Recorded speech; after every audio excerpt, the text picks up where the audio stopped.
জুয়া খেলা ইসলামে হালাল না হারাম? কেউ যখন জুয়া খেলে, যারা জুয়া খেলে আল্লাহ হেফাজত করুক, কিছুদিন পর পর আর না খেললে মাথার সার্কিট ধ্বংস হয়ে যায়।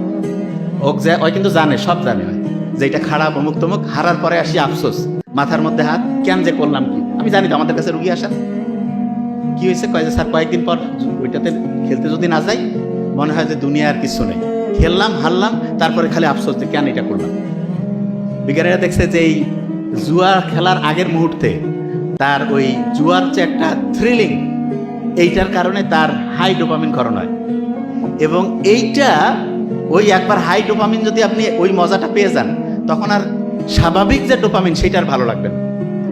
এই কারণে আল্লাহ যে জুয়াতে শুধু অর্থনৈতিক ক্ষতি তাই না, আপনার ব্রেন যে আছে, ব্রেনটাও ধ্বংস হয়ে যায়।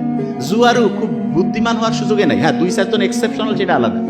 নর্মালি যে জুয়ার সাথে আসক্ত হয়ে যাবে, তার ডোপামিন অসম্ভব বেশি ক্ষরণ হবে, ব্রেইনের মধ্যে ভূমিকম্প হবে, তার ব্রেইনের যে ক্যাপাসিটি ধ্বংস হয়ে যাবে। তাহলে জুয়া এটা কি ব্রেইনে ভূমিকম্প তৈরি করতেছে কি করতেছে না?